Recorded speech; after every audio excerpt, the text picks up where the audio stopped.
Joining me now on the Knicks Film School Podcast, we found him because he is a co-host of, again, in the BlueWire family, the BuzzBeat podcast about the Charlotte Hornets. But you can also find him covering basketball and the NBA draft for ACCsports.com. Very, very pleased to have on the pod for the first time. Going to try to get it right. Brian Geisinger. How did I do? You nailed it. I nailed it. All right. Yeah. 1 for 1 to start. Yeah. Thanks for having me on, guys. Looking forward to talking some ball here. Yeah, I appreciate it. So, of course, the reason we are having you on is because the Knicks, for the first time this season, play one of the more interesting, one of the younger, one of the more exciting teams in the NBA, the Charlotte Hornets. So who obviously that's your area of expertise. On Friday night, I think you're catching us in an interesting time, coming off this game that we just lost to the Bucks. I think we're catching you guys let me start there. Are we catching you guys at an interesting time? Tell the folks at home, where are the Charlotte Hornets at right now at this point in their season? Yeah, I mean, after a really, really good start, and you can have all kinds of wacky stuff happen in small sample sizes, but Charlotte got off to a great start, really nice comeback wins, some, Miles Bridges, Lamelo Ball playing very, very well. And at times, like a top 2-3 offense in the NBA in terms of efficiency. And then they went on a long, predominantly like West Coast road trip, really have spent the last, week plus predominantly in the state of California, but they also played in Memphis, which was the last game of the road trip. Mm-hmm. And, I think usually you want to get to California and spend some time there. It's a nice state. I don't know if the Hornets will want to be going back to visit anytime soon. They were winless in the state of California and the defense just looking awful. A couple close losses, but you're Charlotte's up on the Clippers in the fourth quarter. Then they give up a 22-0 run. They go to overtime with the Lakers and they lose in that game. And what was a pretty frustrating outing for Charlotte, but they were luckily able to rebound in the last game before, returning back to the East Coast with a win in Memphis. Good win. When it was a good win. They got a monster performance from Kelly Oubre, who 37 off the bench, right? Yeah. It's a record for points in a game off the bench for the Hornets. Oubre has had a tough time this season, but I mean, he was rolling, against the Grizz, and he was connected to us a lot. And I was, not to get off topic earlier, but I was very much not on the Kelly Oubre. That he's a divisive player, but so he was not so great, and then obviously had this game. Okay. Yeah, he has not been great this year. I think they really brought him in sort of hopeful, thinking like, we'll give, LaMelo another piece in the toolbox, right, to run and gun within transition. You think with Oubre, with his athleticism and size, like, can he be a point of attack guy? Can he stay on the ball? And I think he's had the occasional, possession here or there, but I think for the most part, he's really struggled one-on-one defensively this season.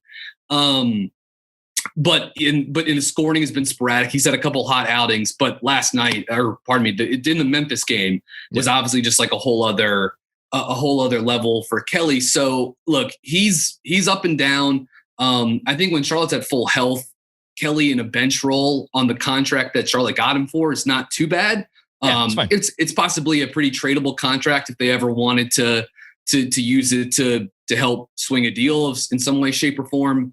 But yeah, I mean, in the Memphis game, he obviously just went bonkers. So absolutely his best game of the season, and I'm guessing he probably won't have one better than that. So mark it down. Hopefully for the Knicks, it's not against New York if it does come again. On paper, these teams are very similar. Even though their offense has been struggling mightily, the Knicks, as of the time we're recording this podcast, going into Thursday's games, Knicks are 5th in the league in offense. Charlotte Hornets are 7th in the league in offense. Meanwhile, the Hornets are 28th in the league in defense. The Knicks are 26th in the league in defense. The Knicks have the Knicks have a barely positive net rating. The Hornets have a negative 2.5, but that, again, that's a little unfair because 6 and 7, if their record's a little bit better than that. And I think they let a couple maybe get away from them late. Again, really tough West Coast road trip. Yeah. But at the same time, when you think about the Hornets and you think about the Knicks, very dissimilar lines of thinking. And I think this kind of touches on something that's a hot topic here. The Hornets starters have this perception of like, they're flying around, right? They're flying around. They're pushing the pace, the whole thing. Knicks starters, not so much. Knicks bench, different story. So give me like big picture overview. What should Knicks fans expect to see from this Hornets team in terms of style of play, what they look like, etc.? Yeah, well, part of it will sort of depend on health to an extent. And Charlotte's had a couple, unfortunate injuries to start the year. Terry Rozier has missed some time, missed some games, and has probably the last couple of games has been better. But even when Rozier's been on the court, I mean, he was ice cold to start the season shooting the basketball, and they really, really need Terry's movement shooting. But also PJ Washington has missed several games now. I'm not sure what his status is for the New York game on Friday, but he killed us in the first half of a game you guys played in Madison Square Garden last year. He was like 5 of 6 from deep or something. I like him. He's a very good player. Like he's a perfect like modern big, and he's really like made strides defensively too. Last season, his second year in the league, he really kind of came online as like a switch defender and was much better sort of protecting the rim. And Charlotte can switch a little more easily 1 through 5 when PJ's playing small ball center, as opposed to when, Mason Plumlee's out there or Nick Richards are out there. Or, I mean, I guess they can do it. They played some of Miles Bridges at 5, including really Memphis win. Yeah, he's played a fair amount of small ball 5. Oh, I didn't even know that. Okay. They dabbled with it a little bit last year. But this season, we've seen it more just because PJ's missed several games now. So without PJ, Charlotte does struggle to get to like the 5-out offense that they want. And PJ really is basically a full-time backup center now at this point. I mean, like 90% of his minutes have been at center this season. So they're really missing a piece in that. But I think this year with Lamelo, you're seeing them dial up the pick and roll usage. And I think so far, for the most part, that's been pretty good. And they do a lot of different stuff out of the pick and roll. They'll empty a corner out. They'll run empty side pick and roll with LaMelo. They'll do 2-man actions where it's, Gordon Hayward screening for LaMelo. They want to, pick on a certain matchup, which they tried to go at Ja Morant in the Memphis game with that stuff, or love Miles Bridges screen for LaMelo. With Terry Rozier back out there, Charlotte's going to run actions for him. Terry is like a big piece. A lot of the playbook that is set up to create these off-ball looks. Rozier is the target of a lot of those looks. Sure. And his shooting's always been kind of like, that's the story of his career, right? His shooting. Yeah, exactly. And he's been the last 2 seasons in Charlotte, like he has been a dangerous movement shooter. This year, it's a small sample. So you're like, and he's been hurt. So you don't want to like overreact to it, but he's had a tough start. I'm sure he'll explode. I'm sure he'll explode against us because that's, if you go back the last 6 games, someone who's a player doesn't even need to be good to have a great game against the Knicks. Yeah. Kelly Oubre was 2 days early, perhaps in that regard. And then we missed it. And Miles Bridges, who really like came on strong late in the season last year, really the last like 2 months. In fact, there's a game, I want to say April of last season, where Charlotte played up at the Garden. And Miles was really, really good in that game, kind of like stretch run in the regular season last year. I remember the game. Yeah. And he really, really came online as a guy that was playing with the basketball more. And Charlotte's giving him more isolation, more pick and roll so far this season. The shot has cooled off a little bit the last couple of games, but he's been terrific to start this season. Ultimately, like, you don't know where Miles will finish up in terms of potential, because it really is probably just like the last like 35 games of his career going back to last season, where it's like, whoa, this guy's like a totally different player. He can play with the ball, he can get downhill, sure. He can make passing reads, and Charlotte needs that because they need a power wing next to LaMelo. Really just sort of like fully optimize this team in the half court. But Charlotte plays fast. They get a ton of shots at the rim. They take shots at the right locations, and a lot of that comes at the rim. The only thing is they don't really have great rim finishers, with maybe the exception of Miles Bridges. Like they take a ton of shots at the rim, but they miss a lot of them. Well, when he finishes, and it's an opportunity to finish. Pretty spectacular. Yeah. Yeah. You don't want to miss that. Yeah. I mean, I'm just looking at the numbers now. Like, again, the perception of the Hornets is they play fast. Sure enough, they have the third fastest pace in the league. And then you look at how many threes they put up per game, and they're exactly in the middle of the league, which, when accounting for pace, you put those two things together, obviously, as you just implied, they're trying to take shots at the rim. They don't take, again, comparatively speaking, as many shots from behind the arc. I'm fascinated to see this matchup against the Knicks, because the Knicks, as has been Thibodeau's MO for, since he was the assistant coach in Boston, they're going to crash the paint and they're going to try to get back out on shooters. So I think the threes will be there for the Knicks, or perhaps they adjust and they challenge, as you said, Charlotte's kind of iffy finishers at the rim to finish.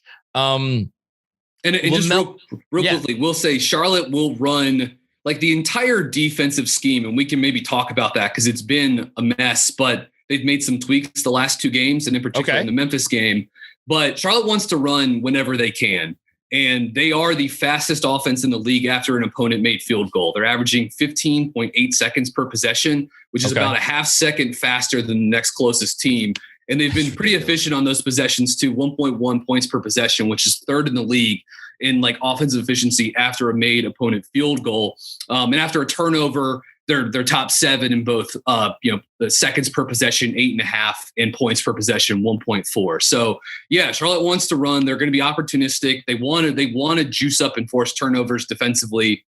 There's a couple ways they can try to do that, but they'll run after a made field goal, of which there are plenty against the Hornets defensively. So yeah. Well, but this is going to be interesting, because right now, the Knicks, their backups are finding ways to score, which largely this is a result of Derrick Rose just kind of, I don't know how he's still doing it. He's been incredible this year. Every time I watch the Knicks play, Rose has been phenomenal. I mean, when you combine his ability to he could get downhill whenever he wants, essentially. It's ridiculous. And now he's 6 for 8 from 3 against Milwaukee. He's shooting, somewhere around 50% from deep for the year. It's insane to say. Yeah. Like when you have that as your foundation, and then you throw in a Quickly, who's now finding his shot, and Obi Toppin, who's a very young, exciting player that does a lot of cool things. Like, I'm very curious to see how long Tibbs goes with that unit against his team. But with the Knicks starters, you say you could score against the Hornets. Like right now, the Knicks starters can't score easily against anyone. And traditionally, again, since Tibbs has gotten here, it's been give the ball to Randall, get 2 on the ball, and then make the pass. I guess we're going to get Miles Bridges as the primary defender, right? On Julius Randle, which I would say so. Yep. I think he could probably hold his own. Look, guys who Julius looks at and be like, I should be able to take this guy. That doesn't always work out so well for the Knicks. So how do you think that's going to go? I mean, Miles is sort of known for the vertical bounce, right? Like and he had an incredible lob finish from Rozier in the Memphis game the other night, but he's built like a tank too. Yeah. I mean, he is strong as hell. It's actually like, I think, a pretty underrated trait of his game. And in general, I just think with offensive creators, we tend to underrate the importance of strength, at least like when it comes to the draft. Like it's like maybe the most important thing, you know what I mean? Not around here, RJ Barrett. That's probably still the best thing he has going for him. Exactly. And look, I covered RJ at Duke, and it was obvious. He was just his pull-up game was an issue in college, but yeah, he was just a total monster in transition, and he was strong as hell. Like again, same thing, just a power wing. And I think Miles, for the most part, can match up against Randall. I mean, obviously Randall is incredible, and this is certainly a game where you wish Charlotte had PJ Washington, because he's another guy, another sort of like durable 4-5 that you could throw at Randall. Because the depth up front right now when PJ's out is like pretty shaky. Especially there really isn't like a 4 behind Miles. Right. So it's like, Randall could also pick up 3 fouls on Miles, and then all of a sudden it's Does Gordon Hayward have to go guard Julius Randle? Because Jalen McDaniels is a nice player, but like I think he's too skinny for Randle. Cody Martin is a good player, but I think Randle might feast on him too. You mentioned Hayward. Hayward's smart and Hayward's quick. And he's bigger than you think he is too. It's like that's one thing I think I took for granted until he got to Charlotte. And like the Hornets will post Hayward up. They'll go matchup hunting with him. Like if they play Atlanta with Trae Young or Ja Morant with Memphis, they will look for small guards and go at them with Bridges some, but obviously a lot with Hayward too. So he's bigger than I thought he was prior to him coming to Charlotte last season. Yeah. I mean, again, the more we talk about it, the more, and I'm not just saying this because you're on here. I've said this on a couple of pods this week. I don't love this matchup right now because I think the issues with New York's offense of late have much less to do with how teams are playing New York's offense and has more to do with just the New York side of New York's offense. Yeah. And whether you guys are struggling defensively or not, I think if you take a certain approach, if the Knicks are not going to hit threes, which they have not been hitting a ton of, or at least their starters have not been hitting a ton of threes of late, that could be an issue. Let's talk about LaMelo real quick because he's the reigning rookie of the year. It's funny. We just recorded our Patreon pod and we brought up the what if the Warriors had LaMelo conversation, which is they might be the favorites to win the title. Would be my thought. They might be favorites anyway at this point. Yeah. Yes. Yeah. Exactly. Exactly. Yeah. Is he still in the we know it's coming, but he's finding his way stage, or do you think like there's a world where he could be in the All-Star conversation this year? Like, talk to me about LaMelo. Yeah, I think he could be because like one, he's really, really good. And two, he puts up the kind of like box score stats. I mean, I think that I don't mean to undersell his impact. Like I think he's very much like a winning player too, but he does sort of like, he gets lots of points and steals and assists and rebounds. Right. And when people tend to vote for all-star stuff, that stuff looks good. Now, I think in the way we're talking about it, it's like, can he have like a type of like two-way impact or like, really like high usage or not high usage, but like high production offensive impact that is like that of an all-star player, right? As opposed to just like, he's popular and he gets a lot of stats, right? So therefore he's in the all-star game. And look, he is really good. I think the shot comes and goes. Like he takes a lot of deep pull-up threes, takes a lot of deep catch and shoot threes, and he shot well off the catch this year. Spot-up efficiency numbers are pretty darn good. He's still really skinny.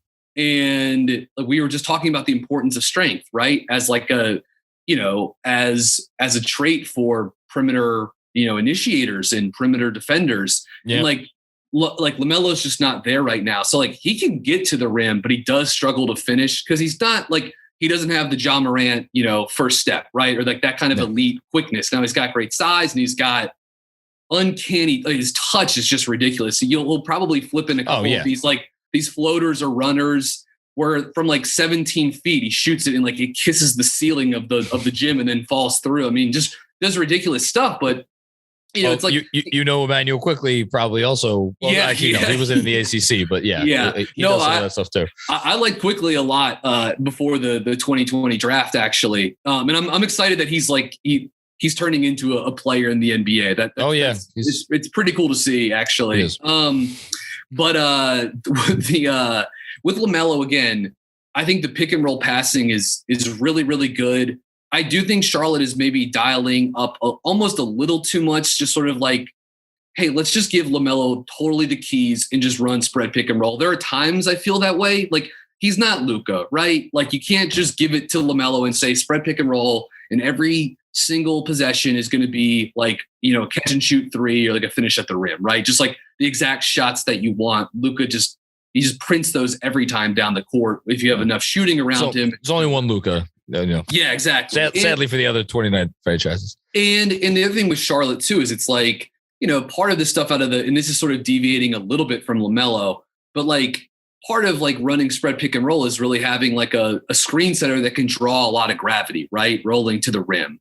And right now, Bridges is really the only guy that can really like collapse the paint with, run to the rim. You know, it's not going to be Plumlee. Some of the games out in California, teams weren't even like tagging Plumlee. I'll be curious to see what New York does with Plumlee, because some teams have just ignored him, right? And it's really like gummed up what Charlotte's trying to do in the half court, because Plumlee catches it, and the opposing center, like, you know, Zubac or Rashawn Holmes, they're 12 feet off of him, just camped in the lane.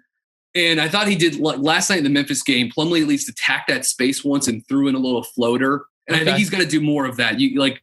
When teams sag off him like that, Plumlee's got to be able to snap into a DHO with Rozier, or he's got to be able to throw in a floater. Because right now, I think too many of the possessions are just dying on the vine when Plumlee catches it 20 feet from the hoop in space. If teams, you know, trap LaMelo or put two on him in the pick and roll, and then, you know, short roll Plumlee, and then the possession just stalls right there, you know. And he's an improvement. Got to work around that. He's an improvement over what you got. I mean, because you were coming from Biyombo, right? Yes, right. Well, yeah. I mean, and like with Biz, you know, unless it was like a lob, you know, Biz may not catch it and finish it. Now, I do think they miss Cody Zeller, and like, you know, look, no one's here for Cody Zeller talk, but like, hey, listen, he was former fifth pick in the draft, right? Overall, Cody Zeller? In 2013, and there you go. And I think he has a nice little role for Portland now, but he's just like an underrated screen setter and can make plays on the short roll. I do think Charlotte misses that a little bit. And then we're dealing with that here too now with our centers, or, you know, Nerlens, well, God love him, he can't catch a ball. And then Mitchell Robinson goes, you know, he's a great lob threat, but other than that, it's like, it's, you know, it's in and out. It's an interesting place that, like, the, you know, obviously the last, you know, I don't know, decade or maybe the last 7-8 years, as the NBA's really gone into like spread pick and roll as like the base for everyone's offense. It's like, you know, you want one of those like rim runner lob guys in the middle.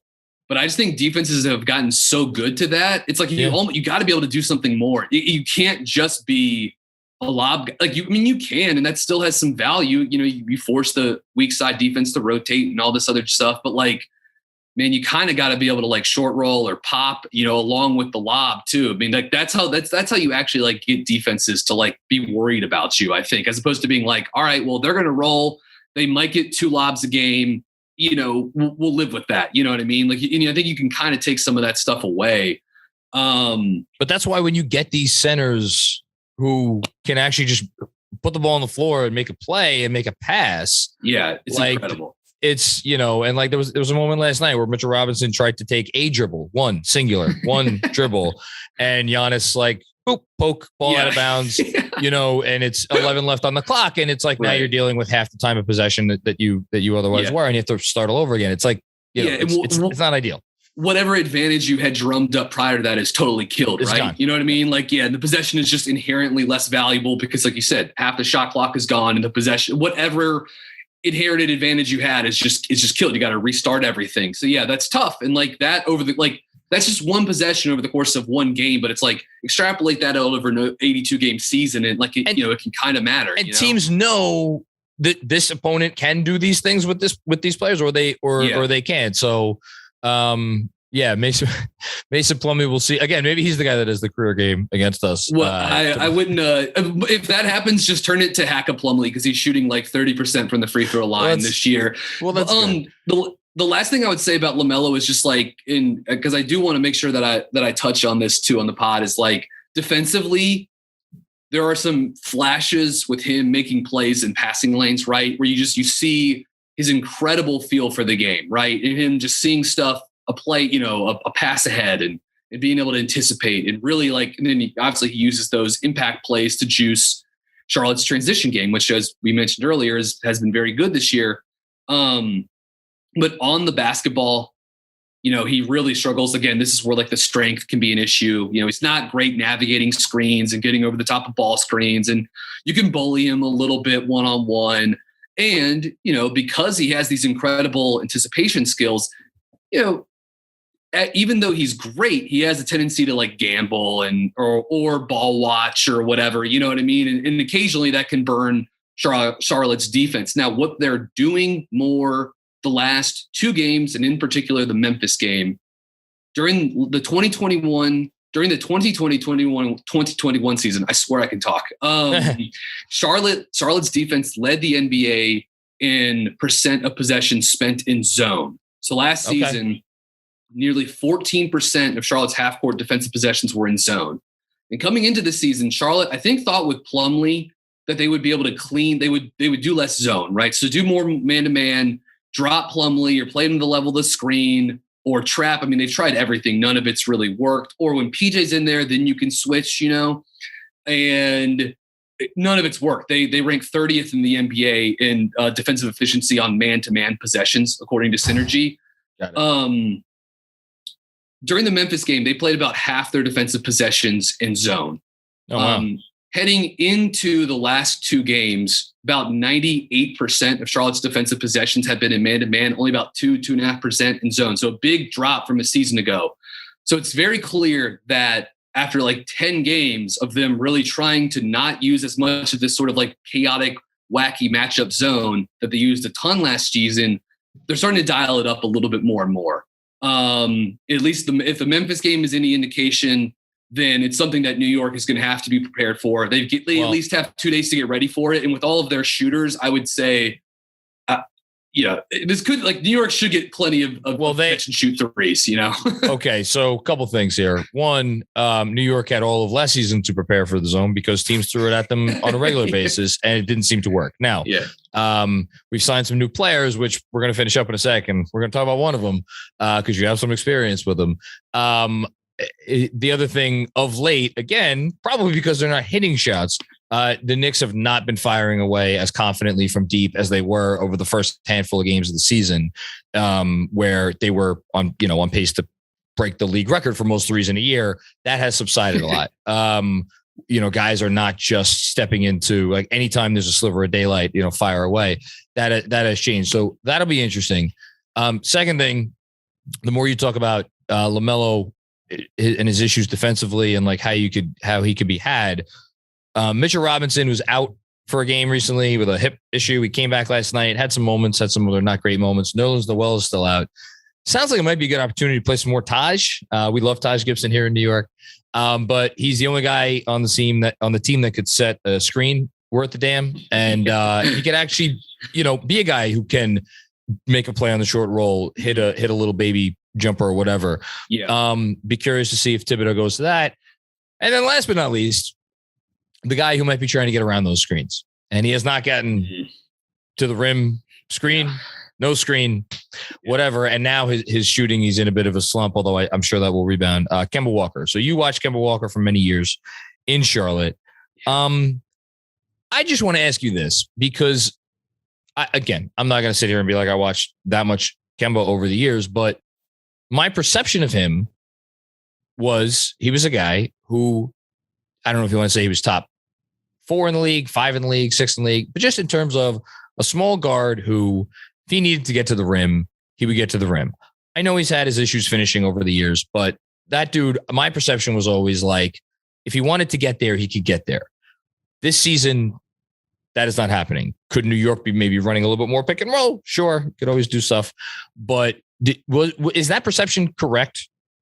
I think so. Look, I've seen literally hundreds of Kemba games. Probably the last 4 or 5 seasons he played in Charlotte. I think I watched every game Kemba played in, and he was an Iron Man for those Hornets teams, right? Yeah. He never took a night off and led the league in minutes his last year there. I believe. I mean, it used to terrify me because, he's had work done on his knees for years now, I know he's really lost probably like a half step or a full step the last 2 seasons or whatever. But I mean, you could go back to 2015 or so. I mean, he would routinely get, knee work done in the off season, so this has been a thing for him for a long period of time. But yeah, Kemba always had the quicks to get downhill. I mean, he was at the height of his powers. I mean, especially because he could leverage the step back gravity too, and he was so quick, and his handles were I think they were pretty underrated. He had just a wipeout crossover.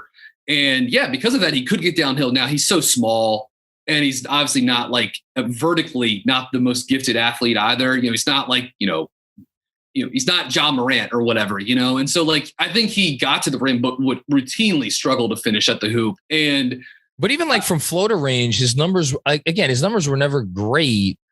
but I feel like that was always at least something in his bag. I don't think he's attempted a floater this year, or even he's taken some shots from the short mid range, but like the types of shots that oftentimes those guards have to resort to, he's not really taking them. Yeah, and it's tough too, because it's like even when Kemba was like peak Kemba, all-star, prime of his career, he would still go through stretches where it'd be 3-4 games or whatever where it was like, man, this guy just can't. The offense is bad because Kemba can't hit a three, right? Like an off-dribble three. Now, Kemba was not getting to play with teammates like RJ Barrett and Julius Randle and Evan Fournier. Like he was, the teams were able to, he would get hot and teams could throw doubles and traps, and Charlotte never had the secondary playmakers to like capitalize on the amount of attention Kemba was getting. And it felt unfair a lot towards Kemba because like he was just having to run through walls for Charlotte with very little to show for it. And, but he takes really, really tough shots. And even the most amazing off-dribble shooters in the world, of which Kemba was one for several years. Yep. Guys like Lillard, Curry, like maybe not Curry, but those guys have off nights, and it does happen. Curry shooting, has off nights. It's fine, he does. It happens rarely. It does happen, but it's like, when you're shooting, pull up 27 footers, those shots are hard. They don't usually go in. And it's very easy for those guys to have tough nights. I do think the thing with Kemba is, and this is why heading into the 2019 off season, where I got, people are like a lot of Hornets people wanted Kemba to come back. And I get it. He's the best player in the franchise history.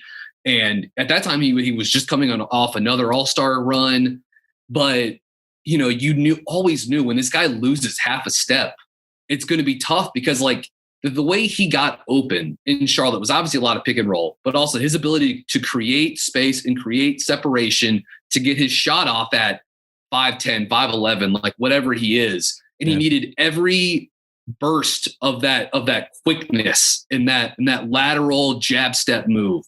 He needed every little bit of that to get that separation to make him the elite player that he was for about 4 or 5 years. And it was always sort of like, man, if this guy loses the step, he's not going to be able to create the same type of separation. Then the size disparity gets even worse. He's not going to be able to get downhill as much. He'll draw fewer free throws, and he's already not great defensively.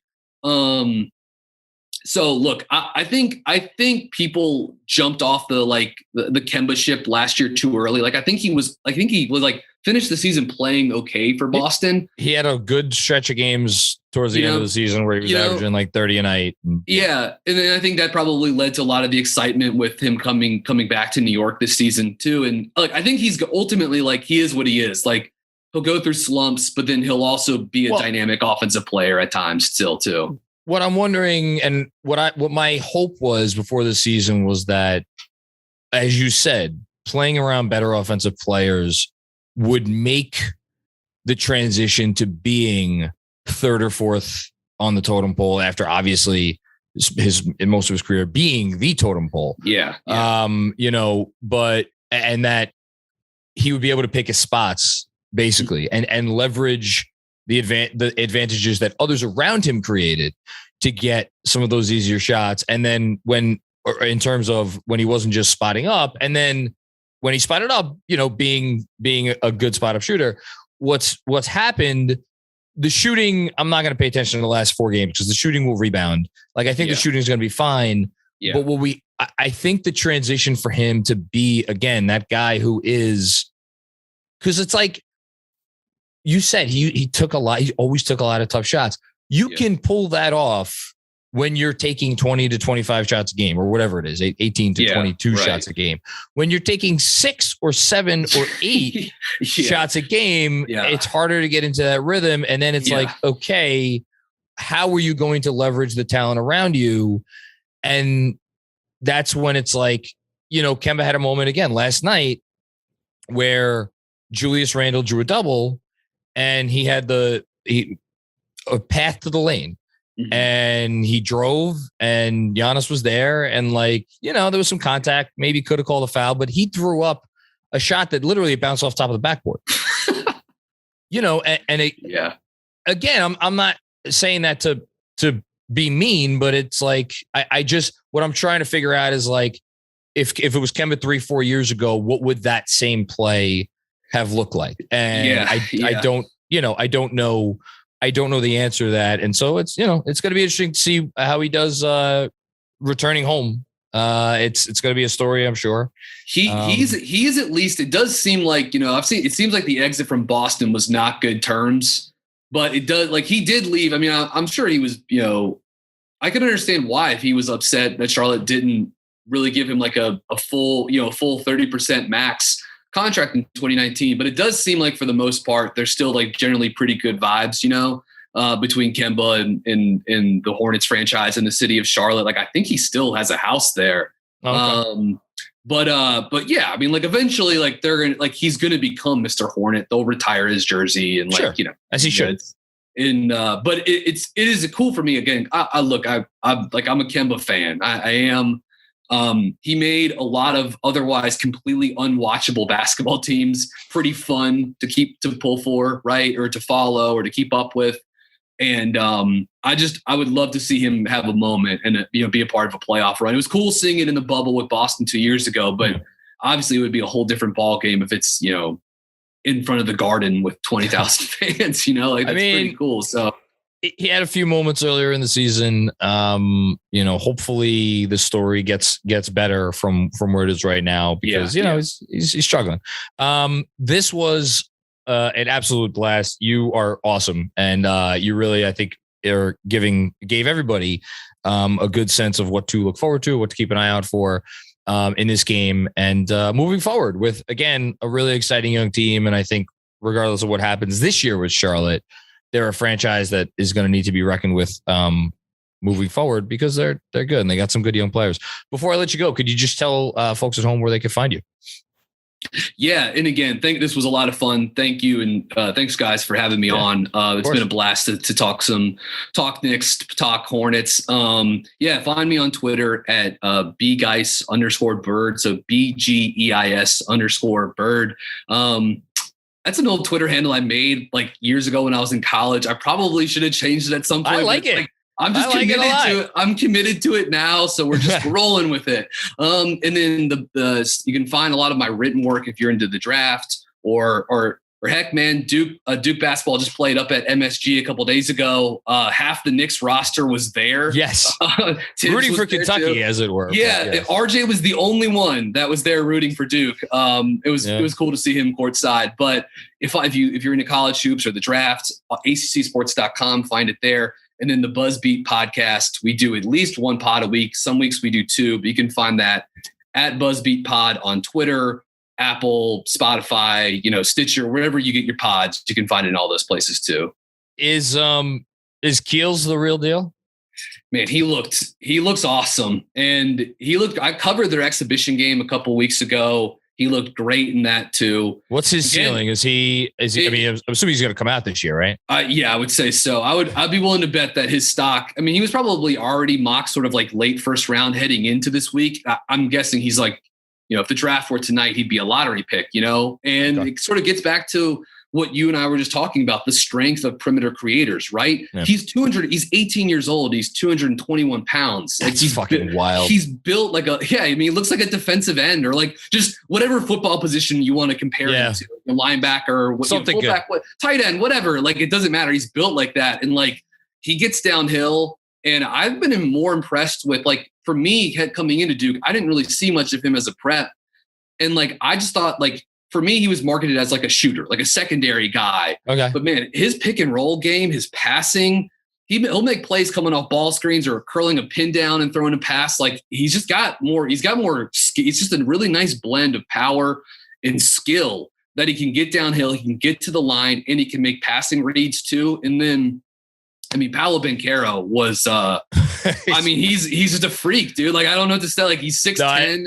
He's huge. You don't need to sell Paolo ridiculous. Insane. Just insane.